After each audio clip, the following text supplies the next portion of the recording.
ಮಳೂರು ಇದು ಎಲ್ಲಿದೆ, ಇದರ ವಿಶೇಷತೆ ಏನು ಎಂದು ನಮ್ಮ ವರದಿಗಾರ ರವಿಕುಮಾರ್ ಅವರ ವಿಶೇಷ ಸಂದರ್ಶನ ಇಲ್ಲಿದೆ.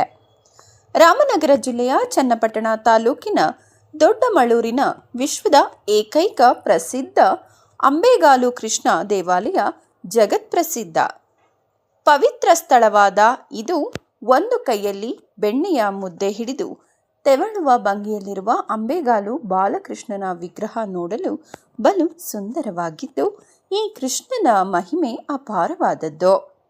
ಈ ಪವಿತ್ರ ಸ್ಥಳ ಮಕ್ಕಳು ಆಗಲಿ ಎಂದು ಸಂಕಲ್ಪ ಮಾಡಿಕೊಂಡರೆ ಸಾಕು, ಭಕ್ತರಿಗೆ ಸಂತಾನ ಭಾಗ್ಯ ಕರುಣಿಸುವ ನಂಬಿಕೆಯ ಕ್ಷೇತ್ರವಾಗಿದೆ. ಮಕ್ಕಳು ಆದ ನಂತರ ಬಂದು ಮರದ ತೊಟ್ಟಿಲುಗಳನ್ನು ಕಟ್ಟಿ ಹರಕೆಯನ್ನು ತೀರಿಸುತ್ತಾರೆ. ಆದುದರಿಂದ ಈ ದೇವಾಲಯವು ಪ್ರಸಿದ್ಧಿ ಪಡೆದಿದೆ.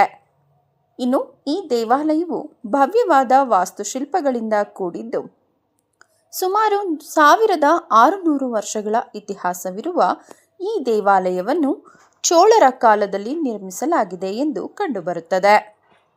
ಪುರಂದರ ದಾಸರು ಕೃಷ್ಣನ ಮೇಲೆ ಆಡಿದ ಕೀರ್ತನೆಯ ಸ್ಥಳವು ದೇವಾಲಯದ ಎದುರು ಸುಂದರವಾದ ಕೆತ್ತನೆಯಿಂದ ಕೂಡಿದ್ದು ಕಲ್ಲಿನ ಮಂಟಪವನ್ನು ಕಾಣಬಹುದು.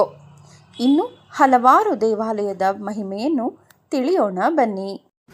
ನನ್ನ ಹೆಸರು ಮೂರ್ತಿ ಅಂತ, ದೊಡ್ಡಮಳೂರು, ಇಲ್ಲೇ ಹೊಸದಾಗಿರೋದು. ಇಲ್ಲಿ ಸಂತಾನ ಕೃಷ್ಣ ಅಂತ ಇದು. ಮಕ್ಕಳೆಲ್ಲರೂ ಬಂದು ಬೇಡ್ಕೊ ಹೋಗ್ತಾರೆ. ಮಗು ಆದ್ಮೇಲೆ ಬಂದು ತೊಟ್ಲು ಕಟ್ತಾರೆ.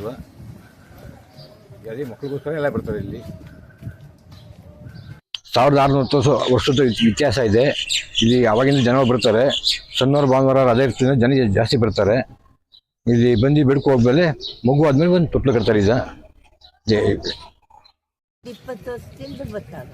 ಆಯ್ತಾರೆ ಎಲ್ಲ 20 ವರ್ಷದವ್ರಿಗೆಲ್ಲ ಆಯ್ತಾರೆ. ಜೋಡಿ ಮಕ್ಕಳು ಆಯ್ತಾವೆ.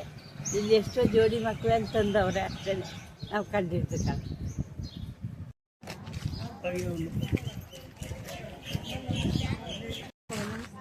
ಮಗಳಿಗೆ ಇನ್ನೂ ಮಕ್ಕಳಾಗಿರಲಿಲ್ಲ, ಹರಕೆ ಮಾಡ್ಕೊಂಡು ಹೋಗಿದ್ದೆ. ಇಲ್ಲಿ ಇವಾಗ ಮಗಳ ಗಂಡು ಮಗು ಆಗಿದೆ, ಹರಕೆ ತೀರ್ಸಕ್ಕೆ ಬಂದಿದ್ದೀವಿ. ಶೋಭಾ ಅಂತ. ನನ್ನ ಹೆಸರು ಪ್ರಭಾ ಅಂತ. ಯಾವ ಊರಮ್ಮ? ಕನಕಪುರದವರು. ಈಗ ಬಂದಿದ್ದೀವಿ, ಹರಕೆ ಕಟ್ಕೊಂಡು ಹೋದ್ರೆ ಆಗುತ್ತೆ ಎಲ್ಲ. ಓಕೆ.